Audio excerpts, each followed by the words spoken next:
Hi, the Mudbrooker here. Today's video is about pressure canner safety.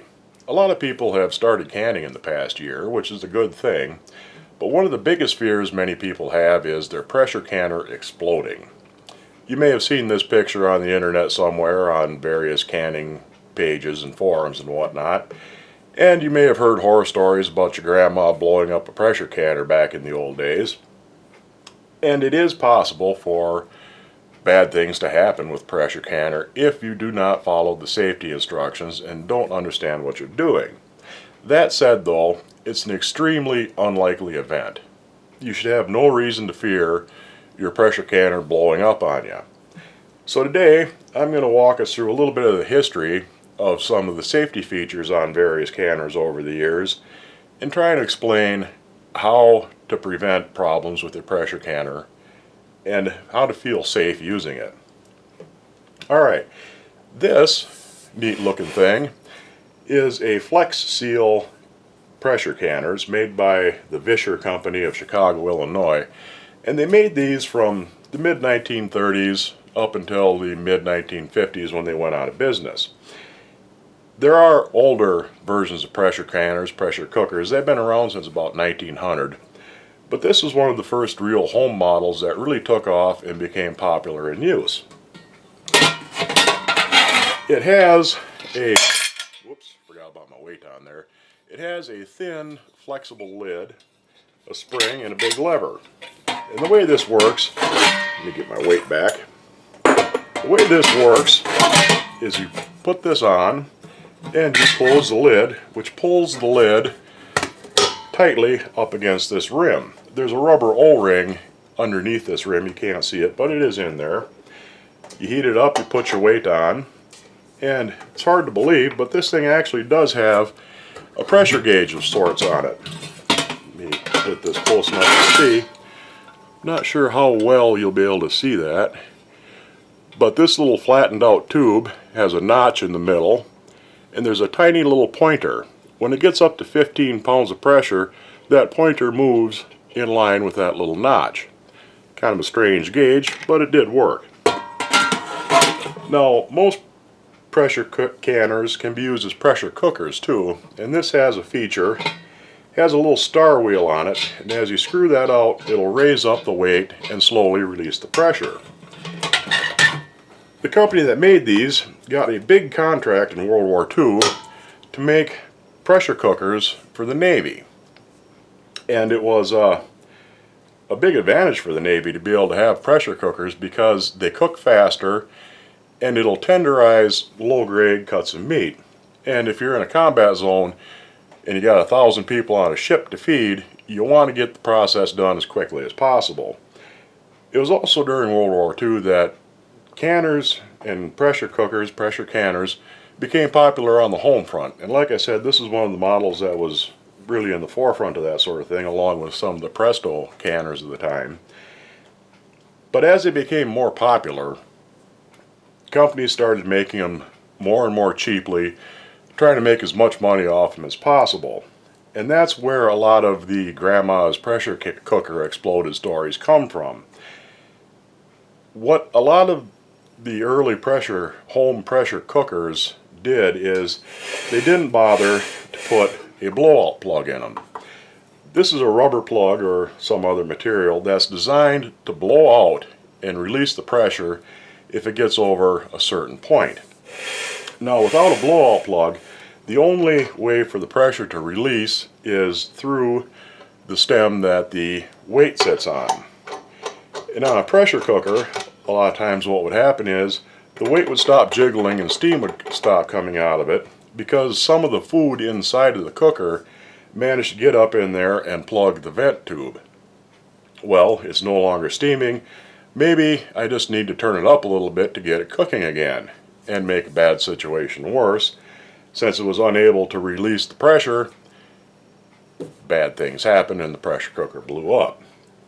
Before too long, by probably the mid-50s or so, early the 60s at the latest, laws started mandating that it have some sort of a pressure relief plug or a system installed on the cooker. I showed you this little star wheel before that raises up the weight. When you're canning, you never want to release the pressure by doing something like that. You want to shut the heat off, let it cool down naturally, and the pressure and the temperature will come down on their own. Pressure cooking is a little different. Some things you want to stop the cooking as soon as the time is up. You want to release the pressure as soon as possible in order to stop the cooking. Like I said, we're talking about canning, and you never ever do that. Now, was this a safe design for a pressure canner? It was fairly safe. Yes, I would use something like this because it does have a blowout plug, and there's a way for the pressure to release if something should happen to plug up the stem. When you're canning, that is very unlikely to happen because all your food is contained inside jars. The only thing that should be floating around free inside the canner is steam. Now, as a practical matter, this blowout plug is hard and dry, and so is the gasket under the rim. There's nowhere to get parts for it, so this would probably leak and never even get up to pressure in the first place. But it's just too cool of a curiosity to pass by when I saw it for $5 at a yard sale. And like I said, it's just kind of a neat little historical piece.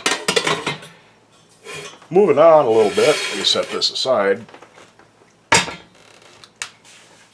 Presto introduced, whoops, kicked the camera. Presto introduced this type of canner in the early 50s, and this is an old one. It's the Model 7. It has a blowout plug. I've replaced this. Originally it was just a little flat disc of rubber, and it has the stem. And I converted this. I put a new stem and this is a weighted gauge. You can adjust the weight to adjust the pressure in there, because I knew, even though I wanted to keep the old-fashioned gauge, I knew this wasn't going to be accurate. This is a very safe canner to use because it has the blowout plug and the release here. But it has one small disadvantage. I don't have the gasket in it right now, but the gasket, when this is closed up, is completely enclosed by the canner. Later on, and I'll show you that in a minute, later on that would become a safety feature that they changed and added another line of defense. But anyway, I use this canner all the time, and it's perfectly safe to do so. I'm going to stop here for a minute, get my other canners a little closer, and we'll carry on. This is a Miro canner. This one was made in August of 1980, and I can tell you that because I'm going to give you a little bit of Miro lore. On the bottom of a Miro canner, at least of this type, this is a model 0512 canner. If you can see there's three numbers in a triangle. This one is 8/80. That means it was made in August of 1980. Even though they have the same model numbers on them, canners made after January of 1983 have a different type of gasket in them. The newer style gasket is thinner, and even though it'll fit the circumference of the lid, it won't seal because it's too thin. So if you come across an old Miro canner, check and see when it was made. If it was made after 1983, most of the gaskets you're going to come across will be the new style gaskets, and it'll work. But if it's an older one, you'll have to find the old style gasket. Anyway, what makes this canner here a little bit more safe than the old Presto canner is in the 1960s and 70s, they started to introduce lid locks. This, let me get the light going. This little tab here is connected to this little dealie here, and when the pressure builds, the pressure forces this up, which pushes this tab down, which locks into a notch in the handle. That makes it impossible to force the lid open while it's under pressure. If we go back to that picture I showed you at the beginning, my guess is what happened here is somebody managed to force the lid open while it was still under pressure. When you increase the pressure on water, it increases the boiling point. So if you have 15 pounds of pressure inside of your canner, the temperature of the water is, I believe, 245, 250 degrees, around there somewhere. which is well above the boiling point of water in open air. When you release the pressure suddenly, the pressure drops, and all that water being well above the boiling point flashes instantly into steam, and you get a steam explosion because steam takes up a huge amount of volume compared to water, and all that volume has to go somewhere.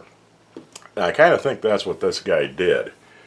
Anyhow, the Miro, like I said, has a lid lock on it that prevents you from forcing it open and causing stupid things like that to happen. Set that guy aside, and I'll grab my big new Presto. This is the current model of Presto pressure canners, a 23 quart. It has a lid lock. This acts as an air vent in the lid lock. When you open it up, you can see that there's a little tab inside there that engages that lid lock when pressure pushes it up, and you can't open it while it's under pressure. It also has one more safety feature that I'd like to show you.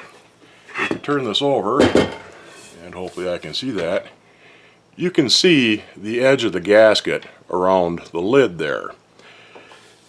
And the gasket itself has these little notches all around it. That allows the gasket, if something should fail, the blowout plug doesn't blow out, the steam vent is plugged, there's no way for the pressure to release, that allows the gasket to be forced out, and it'll tear at those notches, rupturing the gasket and releasing the pressure. If that happens, it's probably going to be a pretty dramatic scene with a lot of steam, a big noise, but it should still keep everything contained, and you're not going to have pieces of canner blowing all over your kitchen. The most important thing about canning safely is you have to follow the instructions, and all these new safety features do not absolve you of responsibility of trying to understand what you're doing. Before you start canning, make sure that the steam stem is clear. Look through it, poke through it with something, and make sure that that is working properly. Keep your gaskets in good shape. Rubber parts on these, like gaskets and the blowout plug and the little seal around that, should be replaced every 4 or 5 years. Maybe more if you use them a great deal, because over time they'll dry out and they'll crack. Usually if they're dried out and cracked, they won't hold pressure at all, but if your blowout plug gets to be too hard and non-flexible, it might not work properly in the case that it needs to blow out. Don't leave your pressure cooker or pressure canner unattended. Keep an eye on things, make sure everything's functioning as it should, and you should be perfectly safe doing this. Now, these will creak a little bit, make a little bit of noise as they heat up. Don't let that scare you too much. But keep in mind that they do require a little bit of care and a little bit of sense in their using to use them safely. If you use them safely, you're not going to have a problem. If you do something stupid, like putting a screw in your blowout hole plug because you lost the plug, letting this get plugged up, yeah, something bad could happen, but it's extremely unlikely as long as you use proper care. Well, that's my video for today, and I'll let you guys go and talk to you next time.